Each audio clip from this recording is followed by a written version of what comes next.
Welcome to the Morning Sanity Check, where we talk about the different pillars of resilience: spiritual, physical, social, and mental.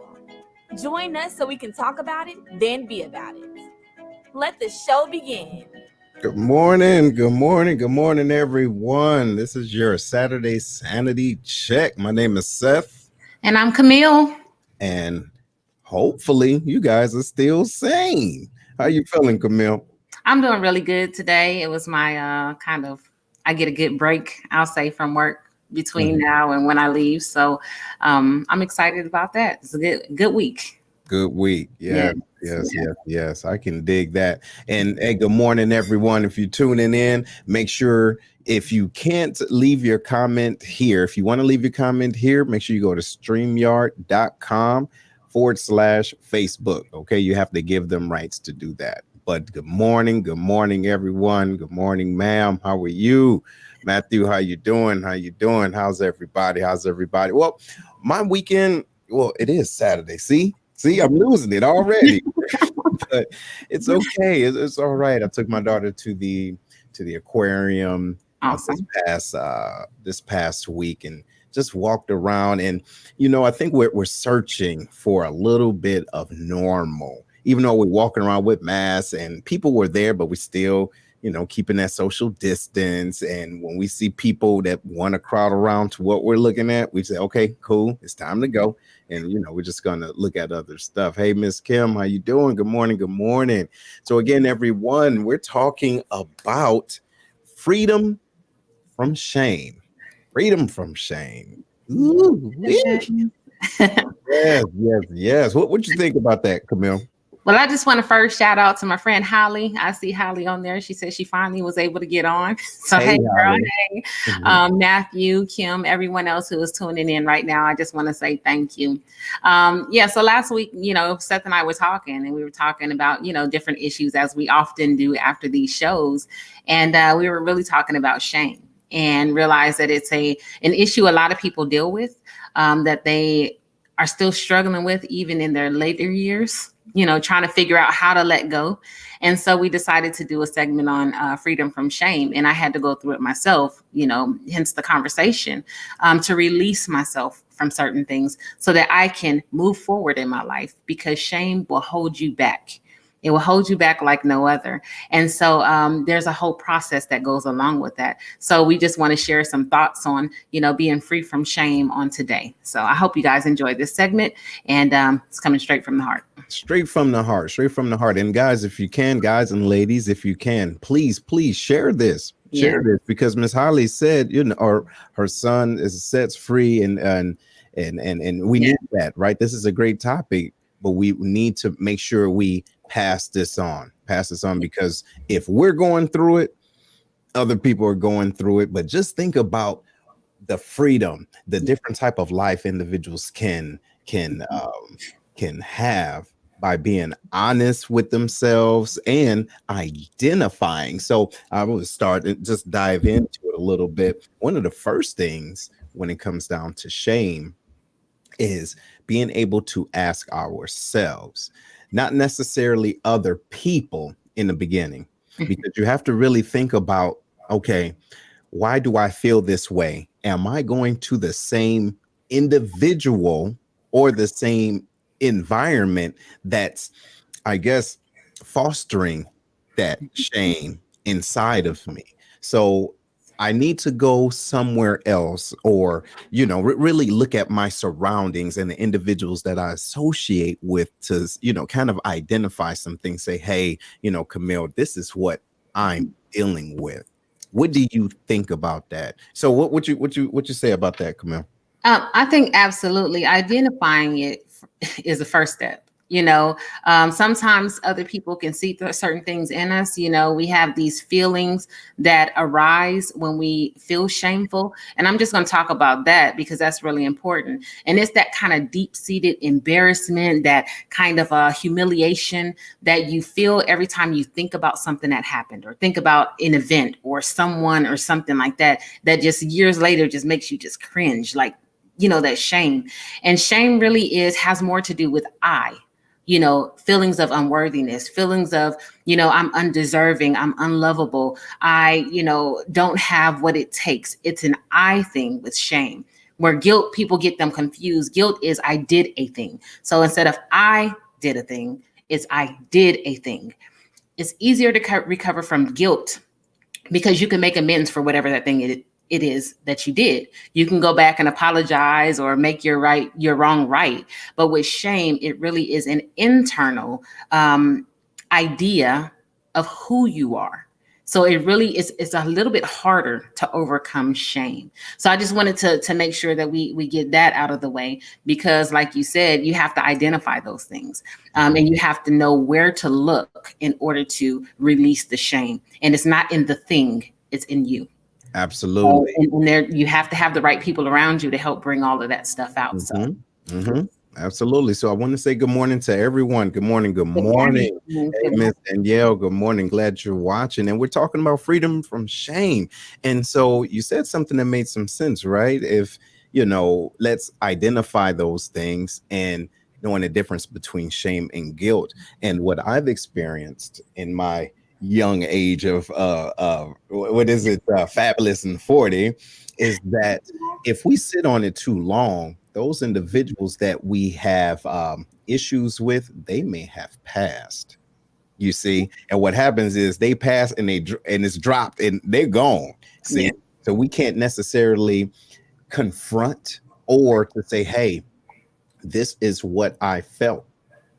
It may not be right, or it may not have been your intent, but this is what happened and this is what it's done to my life. Yes. See, now, if those individuals aren't around anymore, ladies and gentlemen, then please make sure you tune in, and comment. But what do you think about that? When someone is long and gone, it can be your mother, great grandfather, or someone that has placed something deep rooted in your heart, even at a young age, and you're still dealing with it today. And let's be completely honest, it can be colorism. Right? Let's say someone in your family was lighter than you, and when they see you, you're just a black one. How do you think that could affect a man, a woman? Oh my goodness, right? A woman or a young lady in the age where no one is telling her that she's beautiful already because of society, but someone that's in her family called her the black one. Think about that. And that's just a small case. What about if you have, you know, weight issues and your little child, hey, little fat boy, hey, look, you know, get over here with your little fat self. Okay, it's cute for a minute until you get, you know, like 2. Then, you know, push back from Mickey D's, you dig? But that still hurts individuals. And so it's one thing to feel bad, but it's nothing to hurt. And to take that, and it becomes toxic. You understand? It really becomes toxic. So Camille, what would you think about that as far as individuals that's no longer here? So with individuals that no longer here, like I talked about, the shame really is in the I. What the seeds they planted in you may have caused you to feel, you know, like I said, unworthy, or make you feel like you're not beautiful. And so you internalize that. And so then it becomes reconciling within yourself, especially if the person is not there. Identifying where it came from, that shame or those feelings of guilt or whatever it is that you have, recognizing where it came from. But the only person that can heal you is you. You know, with the help of God, but you have to do the work. So regardless of anybody, you have to find something in yourself that says that I am beautiful, regardless of what somebody said, or it doesn't matter that I'm dark skinned. I'm still worthy of love, just like anybody else. And so it's not that other person's responsibility. It's nice if they will recognize that, or if they will admit that and try to make amends. But even with apologies, the damage is done. And so even if somebody says, I'm sorry, you still have to deal with, okay, they said, I'm sorry, but those feelings don't automatically change. You know, just because you said, I'm sorry, doesn't mean I'm beautiful today and I was ugly yesterday, or I'm skinny today and I'm not today. You know what I'm saying? And so you have to find those attributes in yourself, those characteristics in yourself, those things about you, and you have those words of affirmation, some counseling, things like that. People that surround you that say that I am, and you have to practice that thing. Say it out loud to yourself so that you can hear it and internalize a new message about yourself. So it's not always, you know, somebody can apologize or that person can say whatever, but you still have to do the work. You're still stuck with the damage. So you have to repair that. You're right. And let me give some shout outs too. I see Miss Nisi Gold. How you doing, ma'am? How you doing? And Miss Lily Wilson, she made a great comment. She says, confronting someone doesn't always lead to an apology. It might even bring more hurt if the person is still a mess. Yes. Because again, some people, ladies and gentlemen, is still SOS. And I don't know if this is your first time watching, but SOS stands for stuck on stupid. My mama told me that a long time ago, baby, listen, you can't, have conversations with individuals that's stuck on stupid, because they will do what? Fight you to stay stupid. Man, they are stupid, but they will fight you to the point where they're not trying to hear what you're saying. So again, let's talk about shame. If individuals, if you're just tuning in, we're talking about freedom from shame. So let's talk about what shame can do to your life. Meaning, what can it hold you back from? It can hold you back from loving someone. How can you give someone that you don't have? How can you give someone something that you don't have within? And I mean that pure love, not conditional. It's unconditional love, right? Yes. How can you do that if you don't have it within? So that's one thing.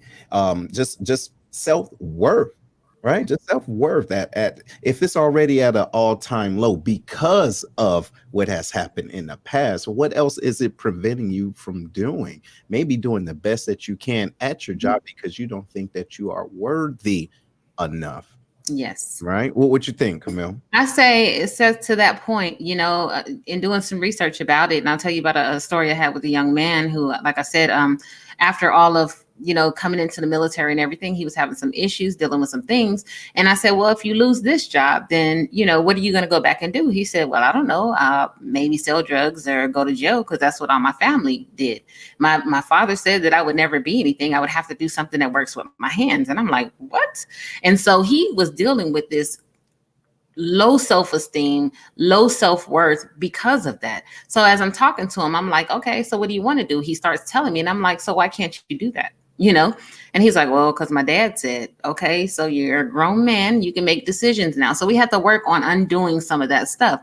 But anyway, in terms of, y'all know, I like to look up, what that thing actually does to your body. So in terms of that, to your point, shame is something that is deeply internalized. And in turn, you can suffer from things like shame and guilt have two different things. So like I said, the guilt is the did, and you can make amends for that thing or turn it around or whatever. Shame is much more deep rooted to the point where it causes like inflammation in your body, right? So it causes RA, rheumatoid arthritis. It causes cardiovascular disease. It's more associated with substance abuse, drug abuse, overeating, like obsessive disorders and things like that. So obesity, things like that, because people are trying to stuff and hide. They're avoiding things. They're trying to ease the pain with outside substances, whether that's food or, like I said, alcohol, nicotine, whatever it is, drugs or whatever. So it also does a lot of damage to your body if you don't confront that shame, if you don't deal with that. And a lot of it comes from childhood traumas. So a lot of it comes from a single event or something that somebody was very close to them and said something. So physically, it will wreak havoc on your body, wreak havoc. And like King said, to his point, that shame puts you in a mental prison. It literally does. A lot of the behaviors associated with them are avoidance. are hiding, or withdrawal, or isolation, which Yes. is literally a prison in itself. And so if you don't release yourself from that shame, you don't identify it, you don't dig deep and do the work, you will be in a mental prison that will keep you from doing everything that you ever wanted to do. You'll never realize your purpose. Or even if you start something, you have something that says, okay, I'm just going to go out and do it. That shame will tell you that you'll never succeed at it. And therefore people quit. And so when people start to do stuff and they start quitting, it's not that they can't do it. It's a mental prison that they're in that is keeping them from realizing their full potential. And so you have to deal with that. So I see that a lot of times at work and in different things. And so I step back and I have those conversations. So what is it really about? You're right. Now, about to dive into something a little bit different, but before we do, I want to give a shout out to James. What's going on, man? He made a good comment. Says it causes serious issues in your marriage and relationships with your children if it's not taken care of. Absolutely right. Yeah. Matthew says shame brings sickness. Yes, Big Herm, you already know what it is. And ladies and gentlemen, please share this because it can help people. All right, and look, and it's free too. Stop being stingy, right? Y'all getting all this goodness and y'all ain't saying anything. And so shame will affect your destiny. So here we go. We're going to talk about something, same thing, but on a different scale. All right. Good morning, everyone. If you just we're talking about freedom from shame. So watch this. Here it is. You are dealing with someone, either at work, in your family, whatever, that's dealing with their own shame. Can you dig it? But to the point where they deflect that shame on you, when you did not have a problem with you until you got with this person, or now this person is in your circle. You understand? But it happens so subtly. Yes. You see? Because if you think about it, let's say, for example, all right, I can lose 15 pounds. Okay, I'm still gonna be sexy. You dig it? But I can lose 15 pounds. It's okay.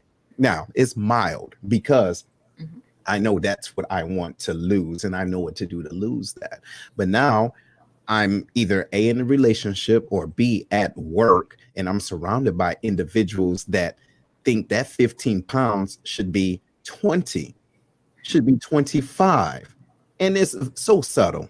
Okay. Oh, well, you could, but they don't have an issue with me per se. They have their own issue. And now shame can be contagious, just like negative energy. So think of that. I mean, go way back. Think about if you ever experienced that, and give me thumbs up, anybody, if anyone has ever felt that way, right? And then, so like Casey, he made a good point. He says, don't forget, shame brings envy and hate. Yes. And yes, King, you're absolutely right. No one wants to serve a prison sentence alone. Yes, misery loves company, but we have to think about it for a minute. Take a step back and ask yourself, hey, is this issue mine, or is it truly theirs? But what we do is we attach love to those words, and then we say there's no reason why they would say those things to me unless they love me. You get what I'm saying? It's either that, or let's take it out the house and take it to work. If a person is saying this, they're telling me this because they see something in me that can help me advance. You see, and now you have this going on in your mind, and then, like you said earlier, to your body, and now you're putting unnecessary stress on yourself when you were okay in the beginning. Come here, what do you think about that? Well, that's when, and it does the work to know who you are, so that when people say things like that, you don't internalize it so much. But that's a process.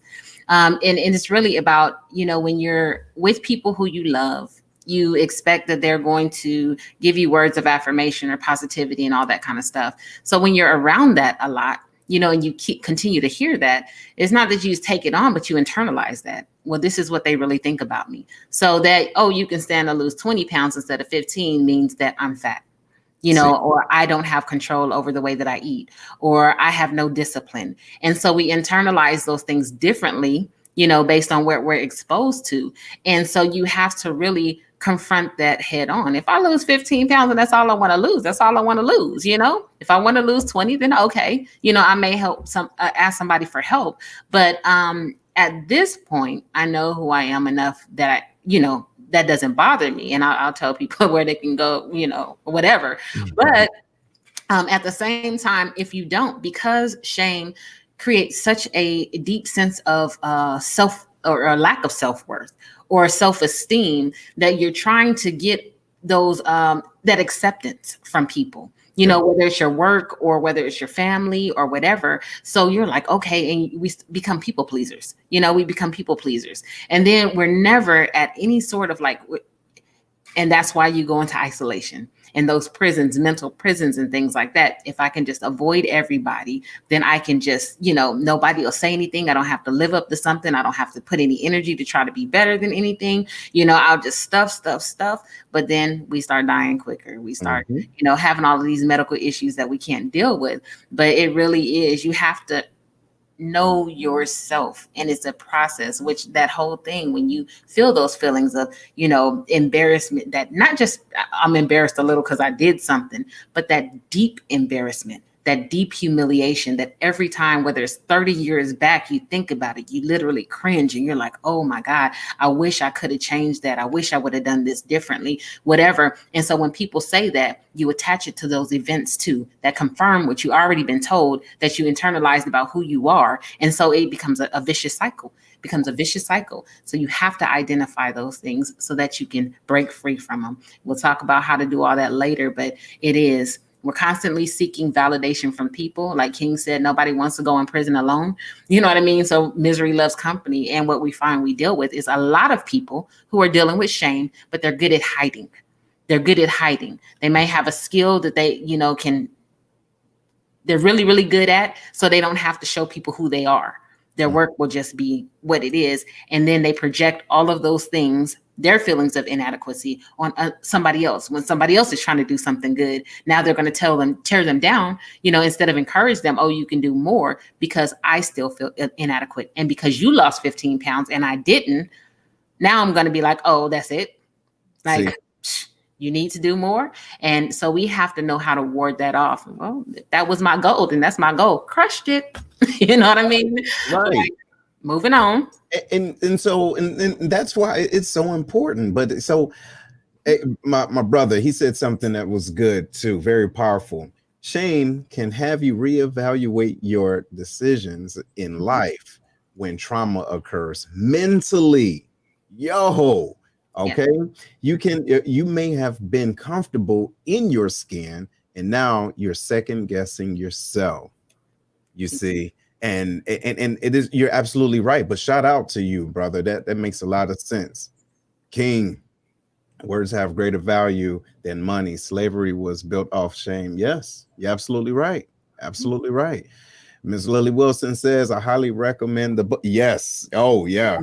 This book, Lovable. Woo. Yes. Especially those dealing with shame. It gets to the root of many of our issues, and a must read. So, and we've read this book, and it was so dope, right? It's called Lovable. Here, I'll put it up here again. Lovable. It's very, very, very powerful, because it goes back to what I said earlier. How can you give what you don't have? How can you give what you don't have? It makes so much sense. But we don't know what we don't know, right? But we have to realize when we're doing something that is toxic to other people, even ourselves, right? Not just ourselves, but to other people.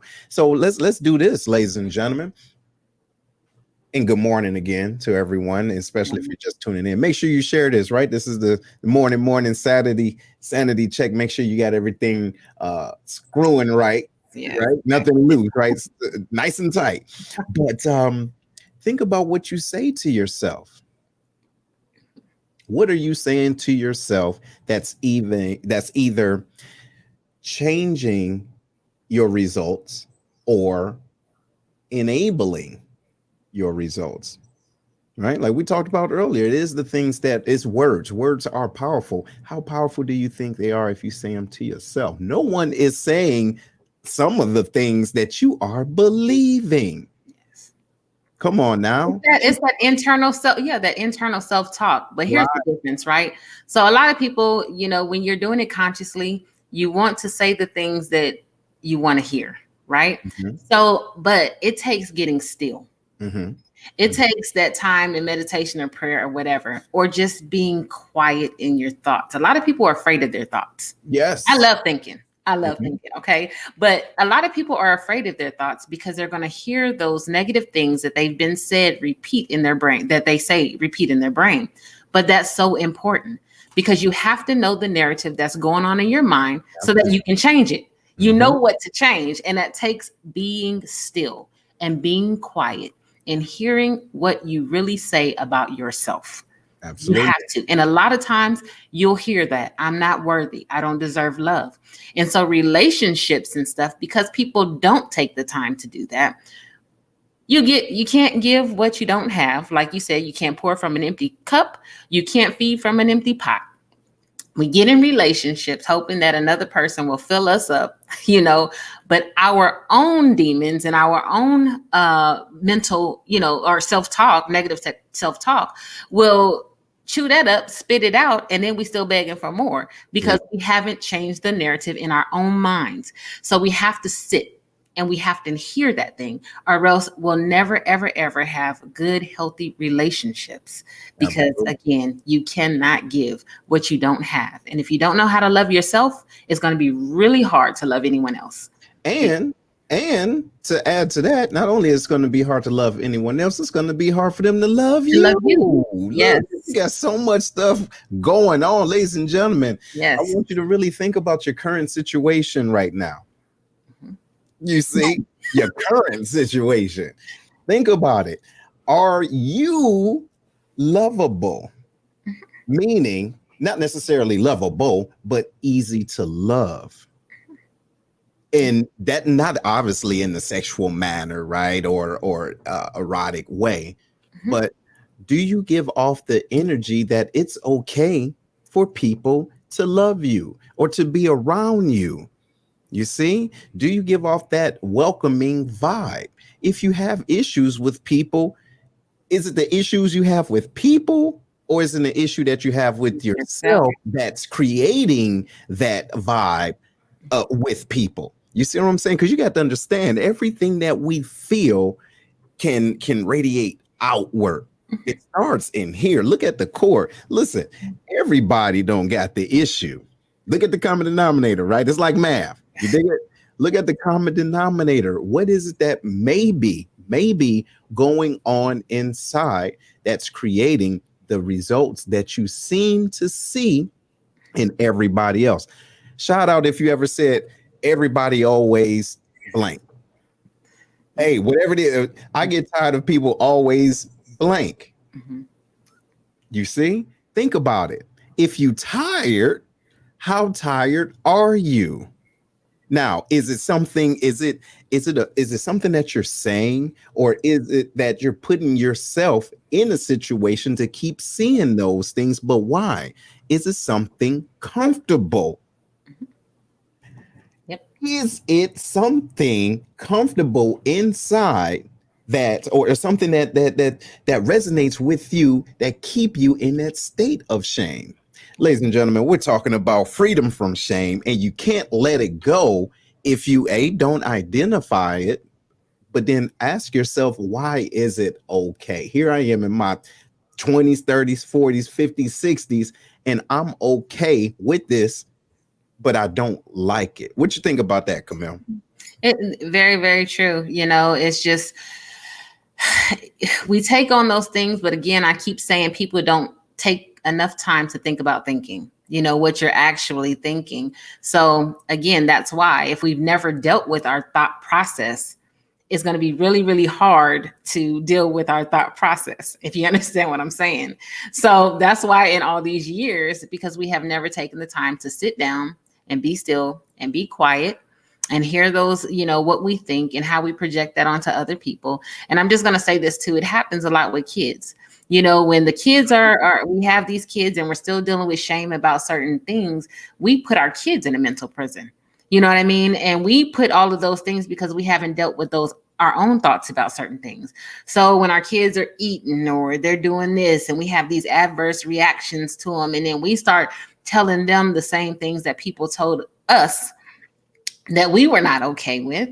And then we start traumatizing our own children due to the shame and the guilt and the trauma that we've experienced. It becomes a cycle. It becomes a cycle over and over. And so then again, we talked about, you know, generational curses or choices or, you know, what's passed on, but that becomes a cycle of a family full of shame.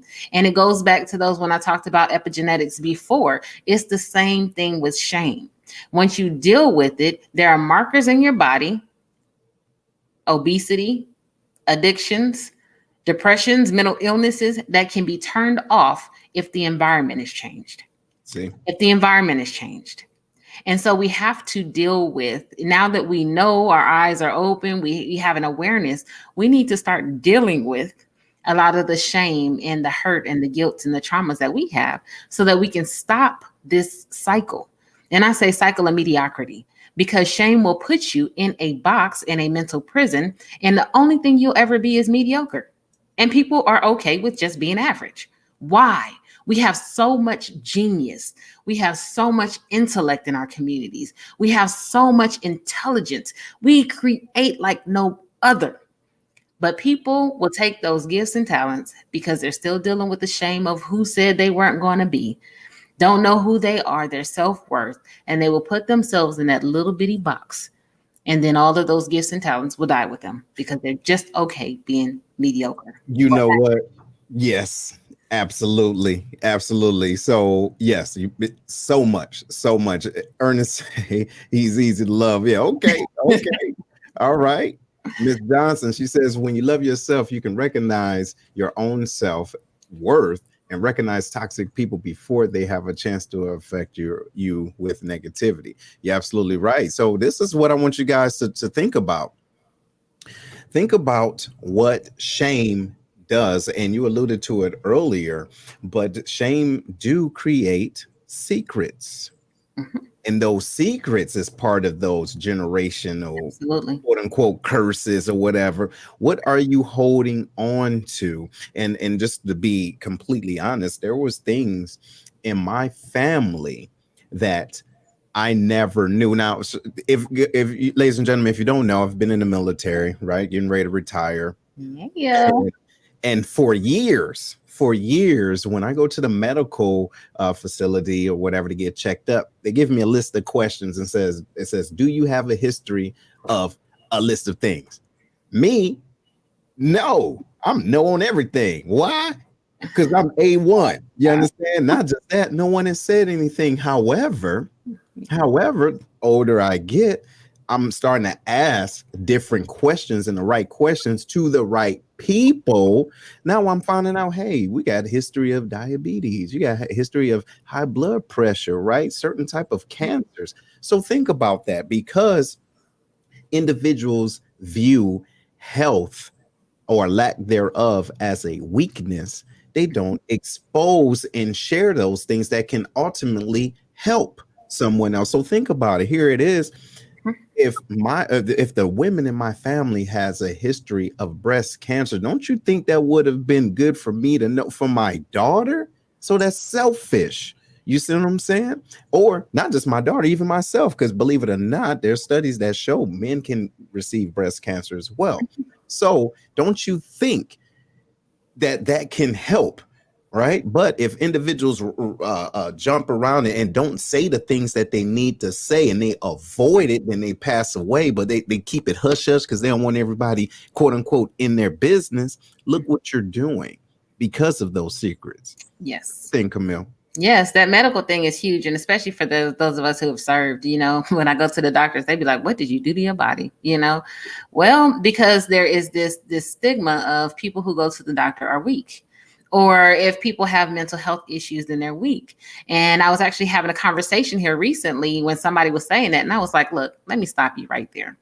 That's why we have a lot of suicide rates, because people can't get the help that they need because they're considered weak. We have people in high places. It's not just young airmen. We're talking about generals and people who have been in like the most prestigious positions. And then because they're unable to deal with their feelings. They're unable to express those things. When you say, you have PTSD or something like that, then people are just like, oh my God. And then they're like, but you weren't even in combat. Like, how can you, like, first of all, you know what I mean?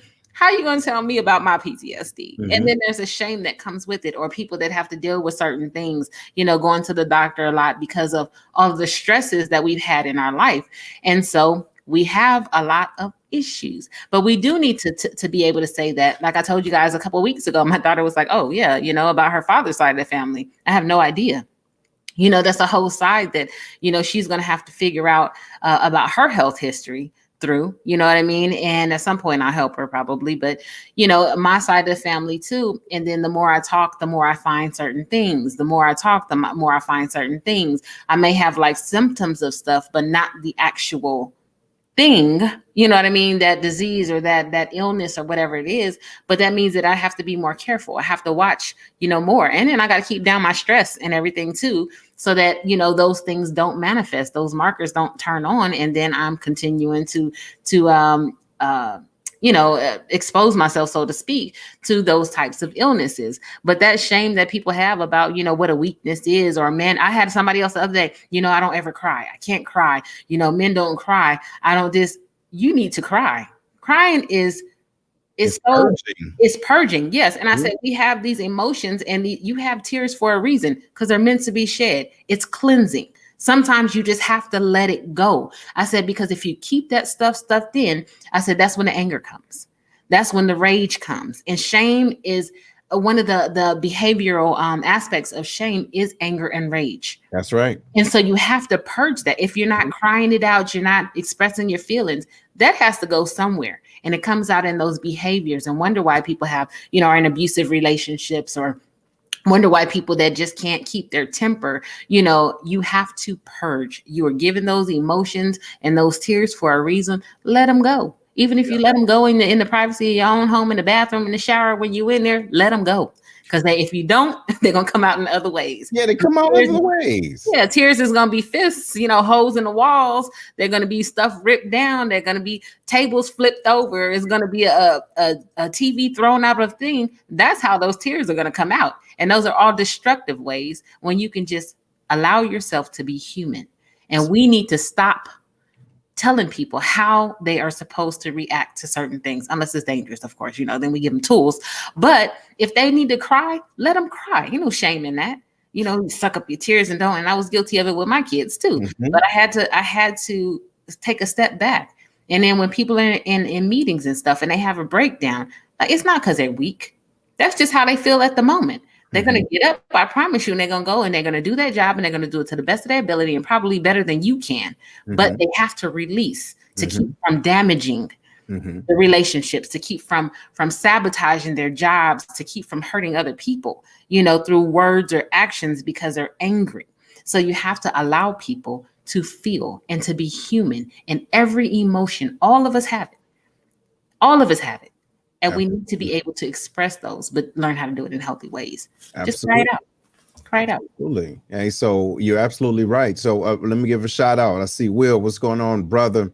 He says that PTSD situation is very common. You're absolutely right. And Miss Lily Wilson says being in the military for any length of time can be traumatizing for anyone, let alone someone who comes with issues from the past, right? That's how we get service members who end up on the news. Yes. Yo, yeah, listen, triple, yes. That makes so much sense. And, let's think about it this way, though, ladies and gentlemen. It's easy to see the shame from the outside looking in, okay? Or inside looking out. But what about the inside looking in? What I mean by that, in full disclosure, I had a certain level of shame when I was divorced from my son's mother, and the reason why it was shameful is because I held on to the lack of the relationship I had with my father. See, hey, it starts somewhere. I have to be able to know where the dots are connected, because if I could not do that, then that means I would repeat the same thing over and over without feeling anything. There is a root cause to certain things. So, in order for me to deal with the lack of relationship with my son's mother and even my son that I have to build upon, I have to go to the root of it, meaning building a relationship with my father. You see? So what I'm asking you all is think about looking in from within. What is it that you have to do? What do you have to do? Because I mean, here we are, me and Camille. I mean, we can be master resilience trainers, coaches that help individuals to cope with things, but how are we coping? Y'all, I might be crazy as a Betsy bug up in here every day and up in here just, telling you what you should do and how to get your mind right. But I'm dealing with things every day, but I have to deal with them because I don't want to repeat a cycle and know what it is inside that I have to deal with. So what is it that you have to deal with? And you got to put your business out there, but I want you to think about the dots that you have to connect to get a different result. To get a different result moving forward. Today is Saturday, right on. It's the sanity check. How are you checking your own sanity? Or is there someone that you need to communicate with? License, maybe go to a therapist, maybe go to someone that don't know all your business, but they can help you deal with certain things, right? Not every time you can go to friends or family, but you need that external, but checking yourself. What you think, Camille? I think that's true. We talked about it too. Seth and I are able to come on here because we do deal with real life situations. Okay. We have done the counseling. We've not, and not saying that it's a done one and done thing, but as necessary, we go, you know what I mean? We've taken classes. We're master resilience trainers, and those skills that we teach, we utilize every day. You know what I mean? Every day there's a skill that I have to use. And so it is taking that, recognizing, that in ourselves, so that we can come to you guys authentically, honestly, being who we are, to be able to share experiences, not feel embarrassed about it. I'm kind of like with Seth, I was talking, I tell everybody all the time, I've been married 3 times, been divorced 3 times. There was a heavy sense of shame and guilt associated with that. And I had to sit down, and I cried more tears than, the River Nile can hold. But I had to sit down, and I had to go back and peel back the layers and figure out what happened in my life.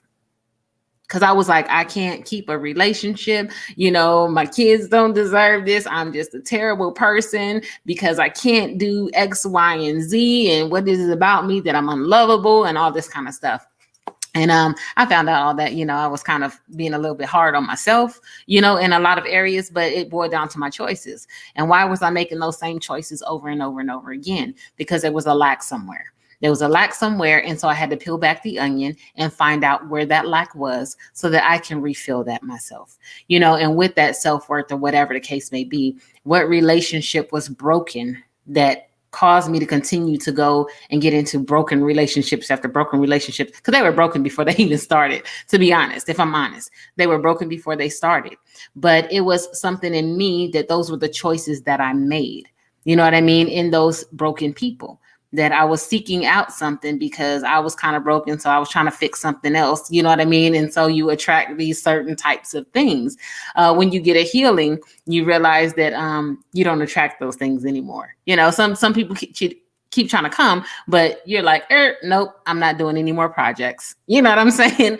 I can fix everybody. And yes, I need somebody who's in a space where I am that I don't have to fix. You know what I mean? And I'm okay with that. And so we do have to go through and find, like Seth had to go find, that it was the relationship with his father that had to be fixed. It was a little deeper not deeper for me, but a little different for me in terms of the relationships and things that happened.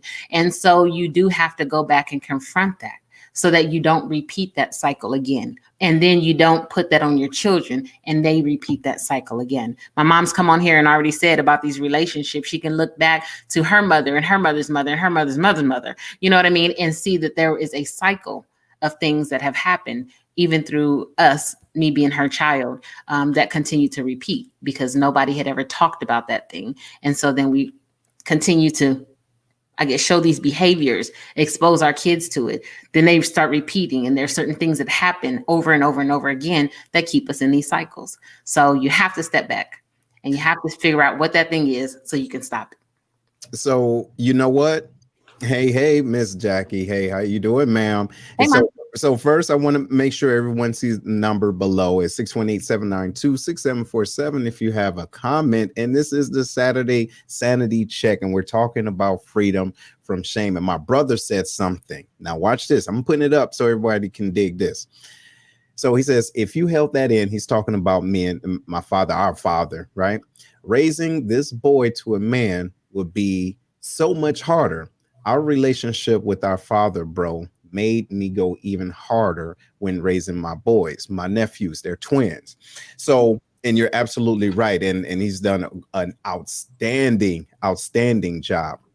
However, because my brother and I had different relationships with my father, we were able to have different experiences. Now that we are men, I'm viewing things kind of different than my brother is. So, and ladies and gentlemen, again, we're talking about freedom from shame. My shame that I had to let go of, not necessarily let go completely, but understand, is that dealing with shame is not the same for everyone. So I ask you, what is it that you may be dealing with that you may not get the same result as everyone else? Then what do you do?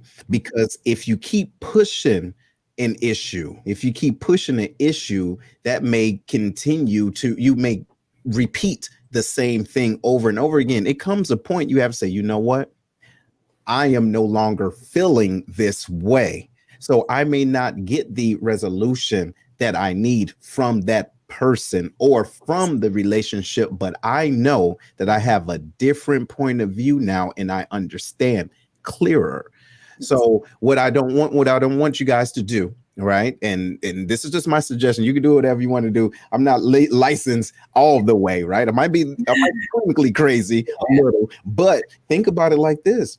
What is it that you're doing that's not necessarily helping? You think it's helping, but it's not helping. It's actually doing more harm than good. Think about whatever relationship. It can be platonic. It can be, in a romantic relationship. Because of your shame, if you're trying to fix something, you're trying to fix something within other people, but it's based off of something inside or something in the past that you can't reach anymore. When do you let that go to live a different life? What you think about that, Camille? I was going to say that's true, right? Ain't that crazy? Because we hold on to mess. Yeah.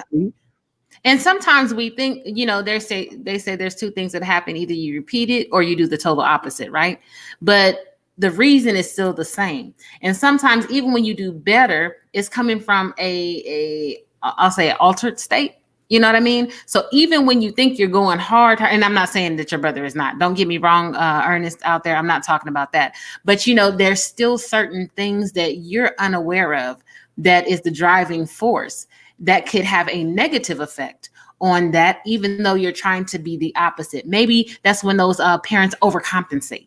You know what I mean? Or they want to do everything for their kid because their parent wasn't there or they didn't do anything. So then you stop, your kids are not getting the skills that they need to learn how to struggle or what it feels like not to have or to identify needs from wants. So we have to still, regardless, you have to deal with the root of your own issues because it comes out in your parenting. And when you think that you've done everything, and that's why a lot of parents are like, I gave them everything and I don't know why they still ended up, because there are lessons that they missed because you tried to overcompensate because you didn't deal with the root of what was going on. Hey, and so that's so important to note. And I did the same thing. You know, my oldest daughter used to be the one, well, I'm calling my grandma. My mom be like, Camille, why you don't get that? Because she don't need it. Like, Mom, no, you know. And she's like, you could give her whatever she wants to. Why you withholding? You just, well, I couldn't give it. Just because you couldn't give us that thing doesn't mean that I have to give my kid. She needs to learn lessons too, just like I did. You know what I mean? Look, let's talk about that, because I'm glad you said that. And I'm sure individuals are out there that's listening right now. And shout out to you guys if you shared this, and we do appreciate it. Thank you everyone for joining us in the Sanity Check. You said something that was so powerful, and I had to come to terms with that. We all, not all, but I think we have experienced that. We want to be able to give our children what we did not have because of the past. But now that we can do it now, we want to shower. And just to talk about this real quick, I had to identify when I did that with my son. Mm-hmm. And it wasn't just me, it was my family, because my son not staying with me, we felt the best way to love him and to show love was just to give, you dig? But it got to the point where that was the only time he would call. Mm-hmm. Hey, Dad, when you want how you doing? Can I get, okay. And then he would call my grandmother. Then my mother, when she was alive, she'd say, hey, baby, I talked to your son. I said, okay, yeah, how you doing? He doing all right. So what's this iPhone 10 he want? What? That's when it dawned on me. I had to call him up. Look, hey, y'all, I had to call myself. Boy, who are you think? No. You calling my mama your grandma, first of all, that missed birthdays, couldn't even say hey, you feel me? Couldn't even say how you doing. You calling her for an iPhone, and then watch this. Ain't even got a job to pay the bill. Who gonna pay the bill? Nut. Hello. You see? So then I had to think about it. I created that environment. So it was last year. Had a conversation with him, and I said, you know what? I'm sorry. I am sorry. And Ernest too, right? You did the same thing. Hey, uncle, you're right. I want X. So, but I had to apologize to him, say, son, listen, I'm sorry. You know, I love you. But I created this environment of giving. And I'm doing that because we don't have the full, 360 spectrum of a relationship. And I felt as though that's what was needed, but it's not, it's not. And it's okay. Like, we have it. And just because we have it don't mean you need it. You're going to be all right. Now, my job is to teach you how to get it. You see, that's just one part. Yes. But what you think, Camille? I mean, that's true. And I saw Angela say you can still shower them and teach them at the same time. And that's true, but ain't nothing like experiencing some things, when you have to learn how to wait. Just because I have the money to buy it doesn't mean that I have the money to buy it, or that it's allotted for that thing. Sometimes you have to learn to earn. You know what I mean? Like, just because I can doesn't mean that I have to. Or I should, you know what I mean? What have you done to earn that? Being my kid just ain't enough, because when you get out there, if you haven't learned those lessons and understand what the wait is, or deciding what's a need and a want, you'd be like, okay, well, you said you needed this, but you want this. Which one is more important? And then you go for the want. Now you still have a need. Well, mama, I need this. Well, you had a choice to make. So now you're going to have to wait till the next time. You know what I mean? And there's different lessons in that. You could do what you want with your kids. I'm not telling you that. But what I'm saying is sometimes we have to get to the root of it. Why is it that we think that we have to give our kids everything? Why is it that we want to shower them or overcompensate? It's not that we were, neglected or didn't have all the time like that. But sometimes we just, because we're not dealing with the root of what's going on with us and the traumas that we have, we overcompensate in different areas. not just the giving, but in different areas. So we have to really find the root of whatever that thing is and deal with that in us so that we don't perpetuate that in our children and continue those negative cycles. And it'll show up, maybe not in that kid, but maybe in the way they parent their kid. You know what I mean? So you have to be aware of that. But we're talking about all this shame and stuff and how it manifests differently, you know, and this is part of it. And it really is dealing with the root of it. And, you know, like I said, we'll talk about kind of how to dredge up all of that stuff and deal with that. But we do those things and we don't know where it comes from.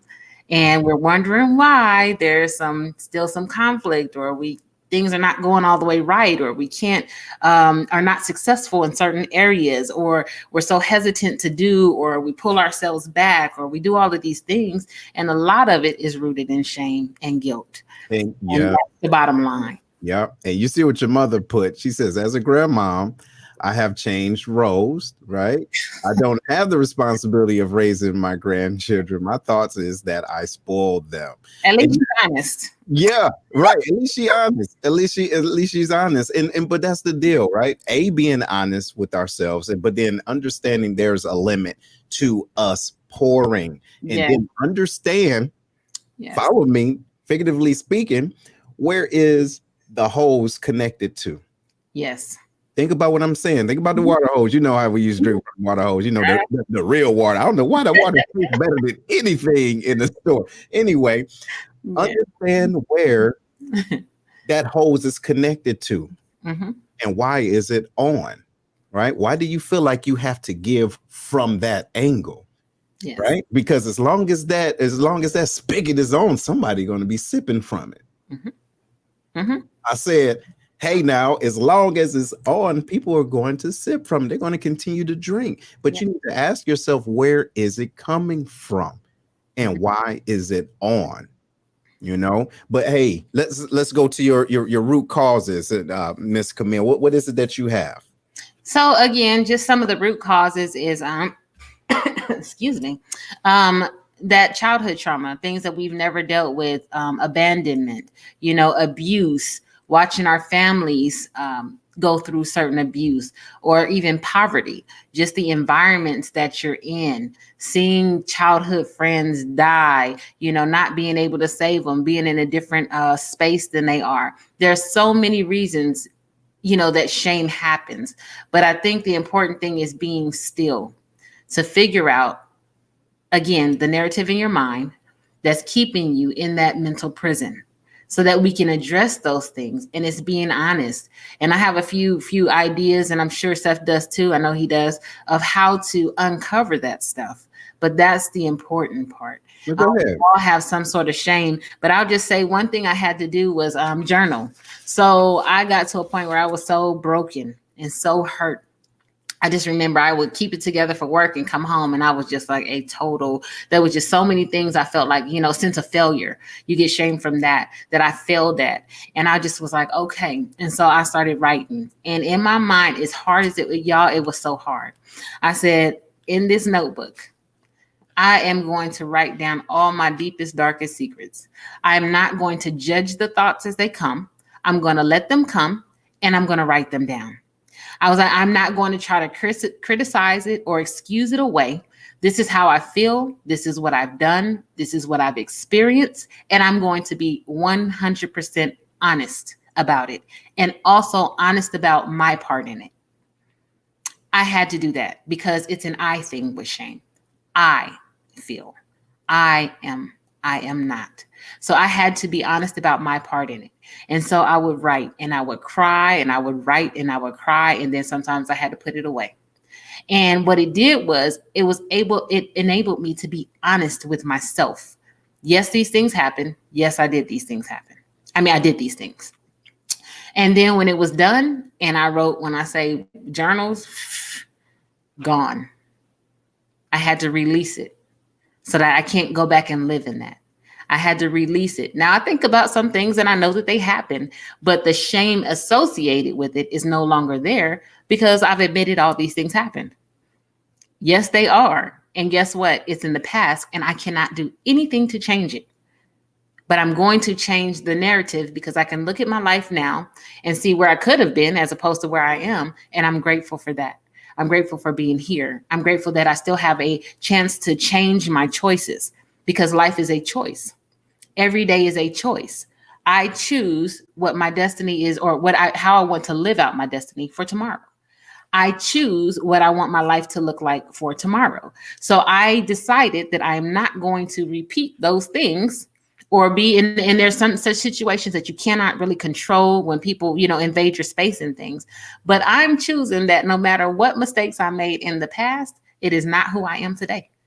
It's not who I am today. And I'm not going to I've separated the events from the person. These things happened, but this is who I am today. And I'm not the same person that I was 10 years ago or 15 years ago. And I'm glad I'm not the same person I was 10, 15 years ago. But here I am, and I can make a better choice about who I want to be tomorrow, constantly tomorrow. You know what I'm saying? And so I took ownership of that this is my life. And no matter what happened, who did what, I can choose today who I want to be. Absolutely. So I had to let that go. So that was the first thing that I did. Listen, and then I had to write all those things down, and get rid of them. And that's dope. But shout out to Manny. Hey, Diamond One, how you feeling, brother? He says, filling this conversation as our personal failures find ways to reproduce, right? Hey, those that we love and care for, right?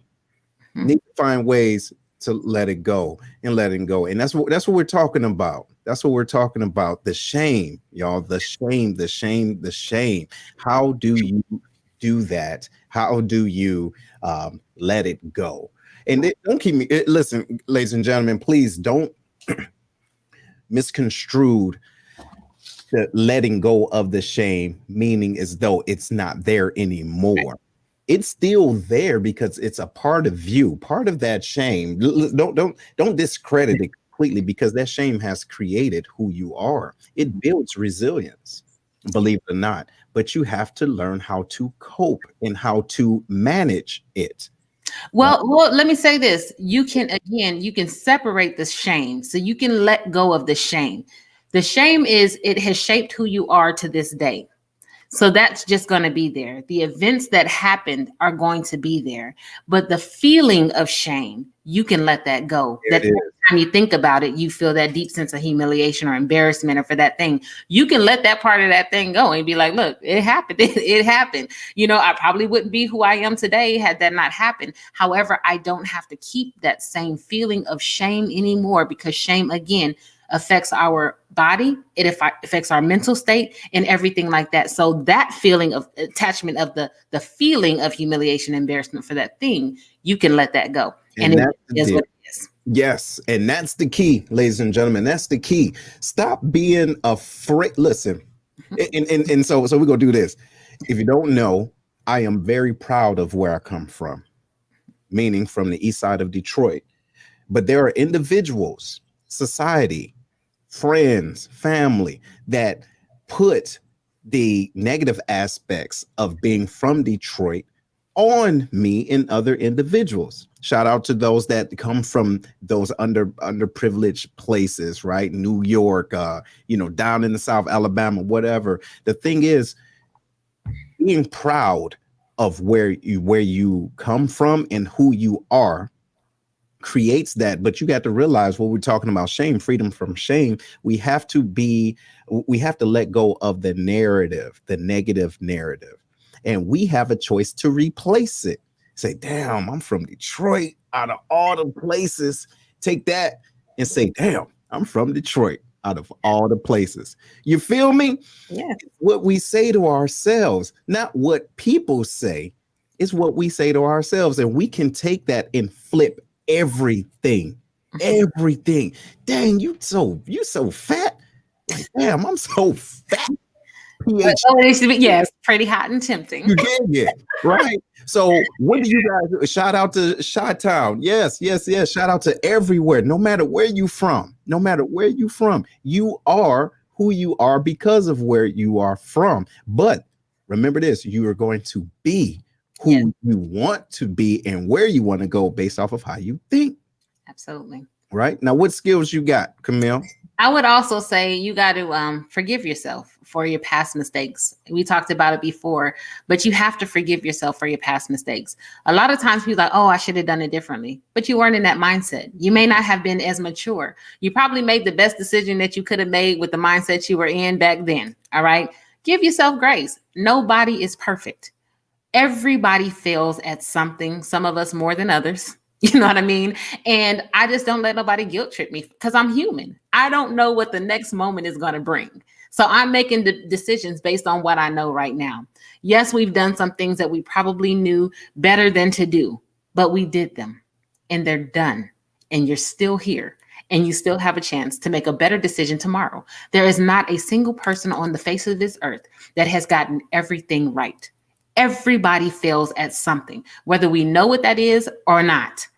And so we have to give ourselves grace and we have to forgive ourselves for those past mistakes and just vow to do better the next time. You know, try to be a better person every single day. You know what I mean? We don't know what we're about to walk into. We don't know what decisions we're going to make, and we don't know if they'll be the right decisions, but we can make them from a place of, I'm going to try to make a good decision based on the information that I have. And I just have to be okay with that. You know, because nobody ever gets it right all the time. A lot of us are lucky, so to speak, or we kind of fall through things and happen to make the right decision. It just works out for us. And in the end, we're like, whew, man, you know, I thought about doing it different. Glad I didn't. And then, you know, people only see the end result of that, but they don't see all the turmoil that went through or the bad decisions that were made before that. So give yourself grace. Forgive yourself for past mistakes. They're past in the past. There's nothing you can do about it. Let it go. Yes. So Absolutely. that's another. I have a couple more, but you know. Go ahead. What else you got? Look, let me give a shout out to everyone that's commenting, right? And big Ernest, my brother over there. Forgiveness to your own individual self is key. You're absolutely right, y'all. You know what it is. And Miss Holly says, got to forgive yourself. I had to do this after I had my daughter. Hey, and look, with that being said, sometimes it takes something to help you out because you know what it's done to you. Yes. And you have to ask yourself, how much do I love this person? Do I want to put what I have inside on that individual? Yes. No, I don't. Now let me go and see where this mess truly comes from. Right? Absolutely. Look, watch this. Let me see what is going on up in this thing here, because I got my son, I got my daughter and everything. So, like, for example, being again honest, of course, no father. All right. No father, can't speak for mothers, but no father, and I'm sure no mother really want their daughters to be on the pole. Okay. Look, stay off the pole.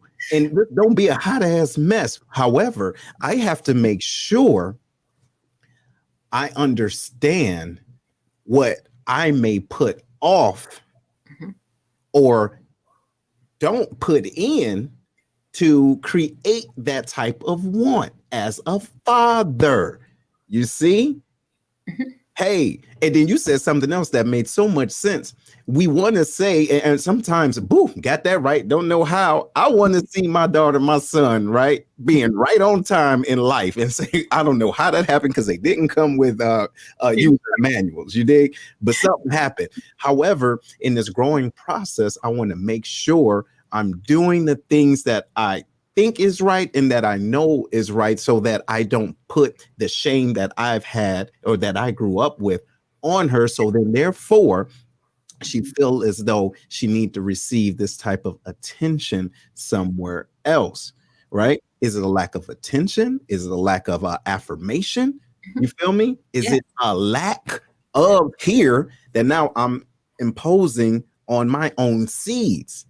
What you think? Let me say this. About that. I was talking about it the other day, and sometimes it's something as simple as this.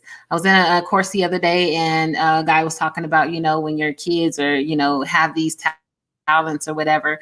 So, and I was telling my mom, as our kids are growing up, right, we have an idea. We have these kids and we're like, we want them to be successful. We want them to do this, this, and this, and that. Usually I would say the choices that we make for our children or who we want them to be are birthed out of probably something that we wish we were. right? Or that we were not able to do. So we put that pressure on our children. So this young individual, he was a talented football player, right? So his family wanted him to play football, go to college and play football. He has scholarships. He decided he didn't want to. He wanted to go and be a mechanic. And they were like, what? And I said, that's our problem. His passion is not in football. He may have had that talent. He may have been good at it. He was doing it to try to make y'all proud. But then he said, you know what? At the end of the day, I got to be happy. I have to be happy. And I want to be a mechanic. And they was like, nope, we pushing. Well, he ain't going to be able to come. I said, the world eats them up enough. Why are you going to let the world eat them up? And then they come home and get the same thing. Where's the love in that? Like when they come back, we have to accept that our children are different than who we are. Their purposes are different than ours. So when we start shaming them for being or living the life that they were purposed to live, because we didn't understand that. We didn't take the time to understand that maybe somebody pushed us in. We done wasted thousands of dollars on degrees, years in school, working jobs that we can't stand to go to because somebody else thought that that was the measure of success. And we're going and we're struggling and we're doing the same things to our kids instead of fostering their passions, their likes, trying to find out what they're purposed to do, and then, kind of encouraging them and helping them along that way. Our idea of what our kids are not that. And so we create that sense of shame that they're not living up to our expectations. We create that sense of shame that they won't be good enough because they didn't go to medical school and they wanted to be, or they didn't go to the NFL and they wanted to be a wrench turner. Baby, be the best wrench turner you can be. If that is your purpose and God gave you those gifts and that's what you're supposed to be doing to impact whoever it is, go do that, be happy, and be the wrench. We all need janitors. Hey, it's not a good job, but you got to know the janitorial way of life, what it takes in order. Maybe that person's supposed to own the biggest janitorial company in the US. You have to start from the ground to figure it out. That's a whole nother soapbox, but I'm sorry. No, it ain't. No, shame. No, that's what we gonna do because it's still connected to shame. So, and I'm so glad you hit that on the head because sometimes we want to superimpose the things that we didn't do right or couldn't do on our kids. It's like those, what is it? The model moms for the little kids. What is it? You know what it is? The little kid, the pageant moms. Listen, mama, God bless you with all this here. Okay. We ain't saying what it is, but okay. Now your baby might have it. Okay. For a minute. Whatever. The deal is that may not be what they love to do. And I am completely guilty of that because I did not know. There was things I was pushing on my daughter based off of what I thought she should do. Now, watch this.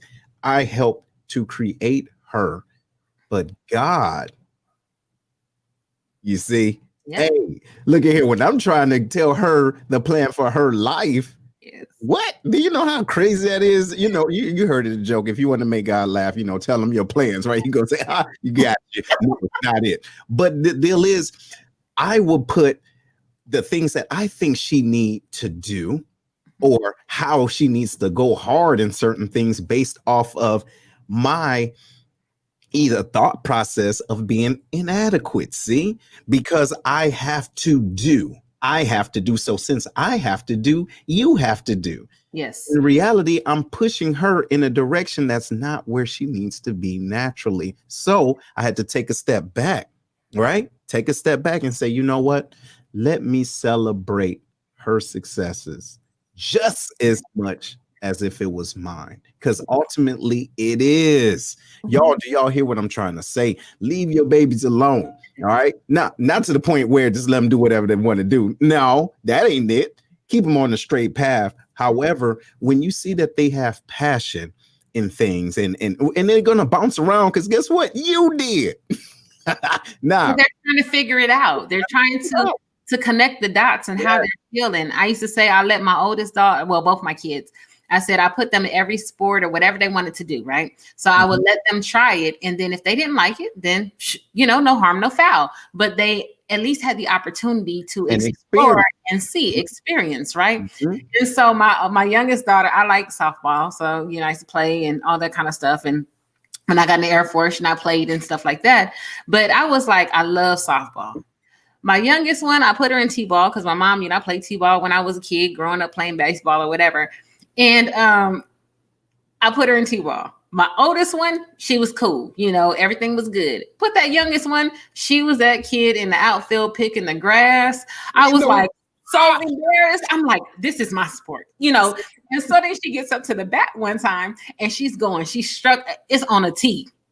8 swings and I'm like, come on, Ju. So the coach said, hey, just settle down for a minute. He was like, just take your time, breathe, keep your eye on the ball, and when you're ready, swing. So I'm recording it, and she's holding this thing and she's just staring at the teeth, and after about a couple minutes I was like, swing the ball. She turned around, she said, he said when I'm ready, then swing. And I was like, fell out, right? And so she finally hit the ball and she ran. And then it was like, Mom, I don't want to do this. Soccer, she walks off the field. I'm trying to put her in these sports because I love sports. She is an artistic kid. See, music, give her any instrument, she's YouTubing and she's learning how to play it. So guitars, pianos, percussions, the things, marimbas, whatever it is, you give her a sheet of music or something and she can do it. And she's like, it's basically the same thing. What? She draws, she writes, she creates. And so that just wasn't her passion. Even though I'm passionate about sports, she was not. You know what? And I'm so glad you said that because it made me think of my daughter. We put her in soccer. All right. And again, my past growing up is in high school. So I went to a vocational aeronautical school in Detroit. It's called Davis Aerospace Technical High School, where we were so small. We didn't even have a sport. Check this out. The only sport we had was chess club and drill team. I mean, out of line. Listen, it was so small. We had to go to other schools just to have fights. You feel me? Horrible. But nevertheless, now that I got my daughter, and my daughter, I was like, okay, cool. We'll get her in sports. Boo. Listen, she's the goalie. All right. She was like maybe 5. She's the goalie. Oh, and none of the kids really got extra ability, right, to get it in. Like some of them are good. Some of them are like the baby Hueys of the game. Like, listen, playing with these kids. That's it. But nevertheless, she's standing there. All she have to do, listen, and I mean the ball will roll 0.5 miles per hour. I'm looking at my baby. Hey, baby. Hey, all you gotta do is stop it. She in the back doing the floss. What's that little thing? I'm like, mother, hey. And then she looking at me, she waving. Yes. No, you in the game. But I had to realize, hey, look, having fun. Yes. Fun. But for me, I'm a grown man. I'm like, yo, get that boy. And I'm talking the parents right there. Hey, they're just having fun. Shut up. Listen, my daughter's not that life. And she's not. And she wasn't. However, when it comes down to music, she loves it. And being the DJ and doing things with music, now I'm like, okay, I can dig it, right? Yes. I can't put all that extra on my baby. And Lord, it's embarrassing. That is. And then we're still thinking about them embarrassing moments. My kid out there picking grass and running, hopping around. And want to play hopscotch with the kids. And so now we're putting what they're not doing. It's shameful on that. No, look, stop it. So now, again, ladies and gentlemen, if you're just tuning in, we're talking about freedom from shame. And don't watch this. Don't pick up other people's mess. Don't pick up other people's mess and be embarrassed, if you will, and shameful for them. That's them. Get out of their business. Think about it. Sometimes we subconsciously do that. We may see someone, listen, look, check this out. And I'm going to throw this out and then you can give your statements. But think about them people that's in Walmart. Listen, there's some folks that's in Walmart that be dressing kind of out of line. All right. You can Google it right now. You can see it. Okay. Do they embarrass you? See, hold on. See, look, some of them, and especially, look, we're gonna be completely honest. Some of them look like me, all right. Some of them, right? They're brothers and sisters, but nevertheless, we're shopping in the same community. Some folks roll directly out of bed and go straight into Walmart. Yes. do that embarrass you? See? Come on, Kabir, look at your face. Look at your face. It used to more than it does now. I just said at one point, I was like, oh my God, well, it's not going to be me. So I don't own, and I'm going to tell you the truth, you guys. I don't own I own one pair of sweats because I said that I will never be able to get up and walk out the door and look like that. See. And so I just chose to get rid of all of my sweats so that I wouldn't even have the opportunity. The only pair I have is my UMUC ones that my mom bought me when I graduated from college. And that's the only pair of sweats that I have. So I said, well, if they can do whatever they want to do, but I'm going to represent me well, or that's better. what I'm saying. You know what I mean? So I just said people are going to do what they want to do, and it's that their choice. If they're comfortable coming in with sweats or pajamas with flip flops on, I mean, the house shoes and whatever rollers in their hair, then I don't know what's going on in their house and their life. So and that's the deal. Right, and that's what we're talking about: letting go of shame and not picking up everybody else's shame. All right. So, but Manny says twist to the communication, right? So it says our children, especially this generation, give up too easy and may need an extra push to see things through. No, you're absolutely right. Don't get me wrong. You're absolutely right. We do. However, it comes to a point where you push lightly but we understand, okay, look, I'm doing too much because now we see in their face, look, this isn't what they want. Now, don't get me wrong. We don't want to have them give up. You try this and then you give up. Now I'll put pressure on my daughter, but not diamond pressure, if that makes sense. I'm putting the love. Hey, baby, life is not going to be this forgiving, right? And just because we got the money don't mean we just got the money for you to go around and do it and try to find out what it is that you want to do. But we have to understand when we don't want to, push them in the wrong way. So, I was going to say, and I would make my kids, if they committed to that season, because I asked them if they wanted to try it, and I would make them try, and they had to complete the season because it's something in seeing it through. You might not like the first 2 times or whatever, but by the end of it, you might go, okay, let me stop. I'm sorry to all y'all women who feel attacked about your sweat. But look at what he says, though, right? Here at Raps and House Dress. Hey, come on, smell like fried chicken. Hey, now some people be out of line. Now, and I go and I say, I'm like, Lord, no, why? Yeah, we got to do. And then in broad daylight, it's not like it's in the middle of the night because they're 24 hours. You're doing this around lunchtime. Y'all cutting up out here. Y'all a mess. Sweats. There's some joggers and stuff. Actually, I have to say too, because I have a jogger set. But with that being said, you guys understand what I'm saying. So that was a personal choice for me. But they have some cute sweats out there. They got all kinds of pink and whatever you want to call it. That's not for me. Keep them at home. It's just not for me. So, but anyway, so it is something about pushing your kids, and I make them see it through to make sure that, there's a commitment that goes along with it. I'm spending my money, and you said that you wanted to do it. I asked you first. So you have to stay committed for this season.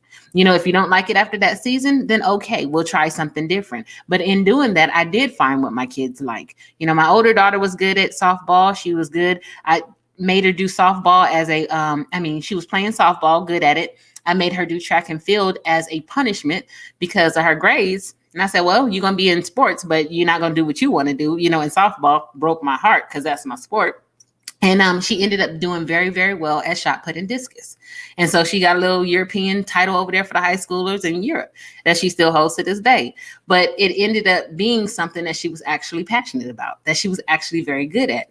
Birthed out of, my punishment, but I was still able to, because I didn't just stop her from doing everything. Well, you can choose something else. And that's what she chose. And she ended up doing very well in it.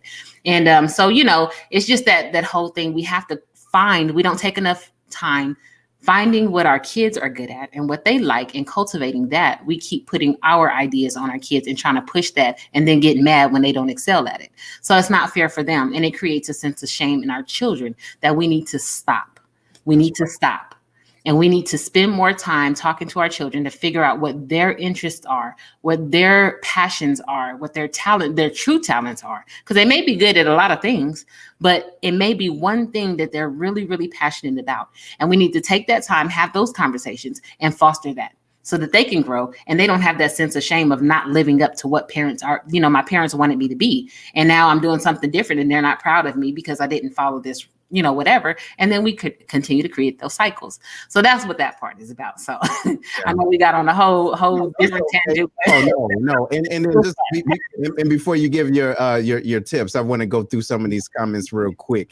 And Foot says coming in smelling like the desert deployment, man, you're a mess. All right. And so King put out a good plug for, get your sweats at Order and what's that? Chaos Order and Chaos. And that's the jogger set that I have, and it is bomb. So okay. And Miss Holly, she said something that makes some sense, right? There's no quitting until you finish. And I'll do the same thing with my daughter. Hey, listen, if you don't want to do this in the middle, you still going to the end of whatever that season is, right? And Ernest, he said he felt the same way when it came time to his son. Oh, I remember that conversation, right? Because he was in college and he said, look, I don't want to do this no more.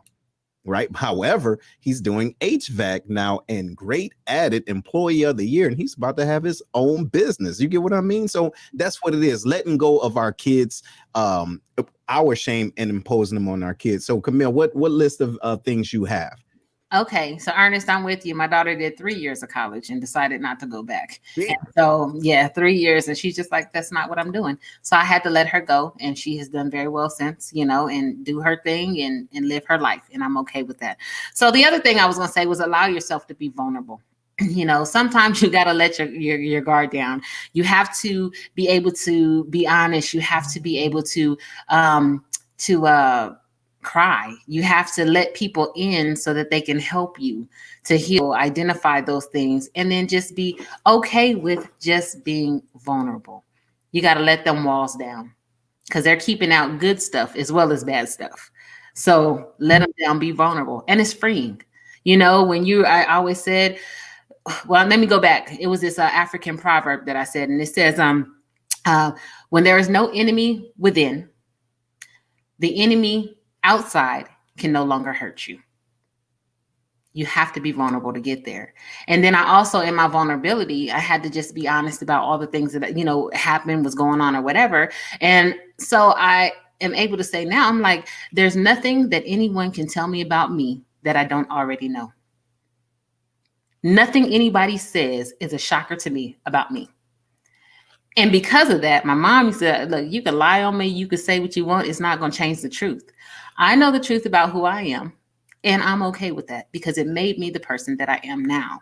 And so there's no shame in that. But I had to be vulnerable to say that there are some people that are going to try to bring up my past or something that I did or said or something like that. And I just have to be okay with that. That was me then. You guys ever see that meme that says, it's a lot of people out there that know a version of me that no longer exists. And that's just what it is. We all grow. Nobody is who they were years ago. And so I don't let that hold me back from who I'm supposed to be and to continue to get better. And so when I became vulnerable enough to say, okay, this is just who I am, flaws and all, it was such a freeing feeling. And it also allowed me to take back the power of who I am, the power of Camille. That nothing you can say is going to surprise me because I did it. You know what I mean? I did it. I know it and I'm owning it. I apologized where I need to. I made amends. I forgave myself. I did whatever it took. And that was fine. And I'm okay with that. So it's nothing that people can say about me that surprises me. Mm-hmm. And so I have the power, again, to control whatever narrative goes in my mind. Nothing is a shocker. And then I was going to say, you got to uncover those hidden demons too, because sometimes we like to do the work on the surface, but there's a lot of stuff that we're still trying to hide and it keeps popping up. So that journaling, that being completely honest in counseling and just saying those things just released all of that from me. And that burden was no longer there. And I feel so much lighter then I would, keep that thing is really heavy when you have a lot of stuff over the years, a lot of trauma, a lot of abuse, a lot of, all these things. It gets really, really heavy. So you have to uncover that stuff and let it go. It's such a freeing feeling. And there's a sense of peace that I can never explain. The peace that I got when I released all of that stuff. That's only the peace that I read about. And then when I felt it, I was like, oh my gosh, this is what they're talking about. And then it allowed me to live out my purpose, to start being authentically me in everything that I did. And the response, you know, I was kind of, some things I'm like, I wonder what people gonna say or whatever, but this is just who I am. And then the responses really were not what I expected. People were like, I saw that in you all along. You know, I was looking at this and you've always been, and I'm like, what? And so my vision of who I was different than what people were seeing in me. And I was holding myself back because of all of the trauma and all the things, the shame that I was carrying. But thankfully, you know, there was still a light in me that people were drawn to. And they were like, we knew you could do this. We knew you could. We always saw this. And I'm like, man, how come didn't nobody tell me? Like, you know, I wish I would tell me earlier. So Absolutely. You know? And again, sometimes a lot of times we can't wait for those external validations or words of affirmation. We have to know we need to know who we are. We got to do the work. Yeah. We have to do the work. And like Manny said, honest feedback starts with you.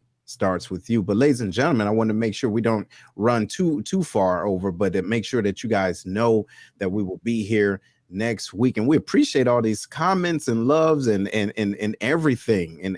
This is so dope. Hey, Camille, where can individuals find you at?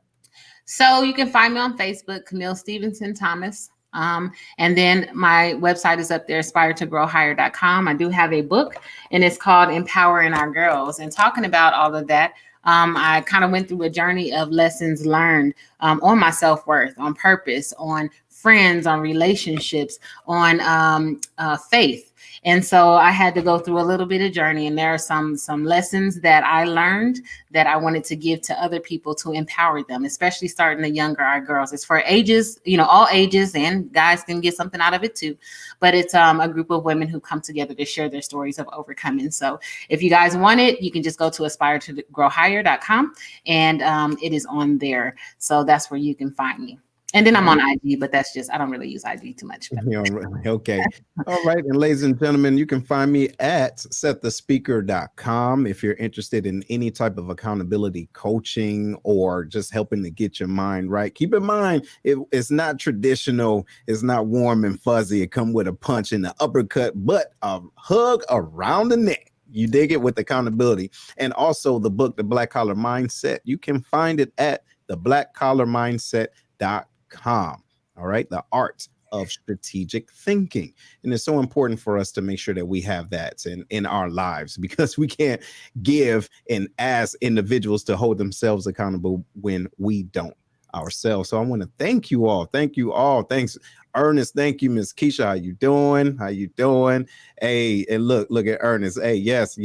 Congrats on the book. This was awesome.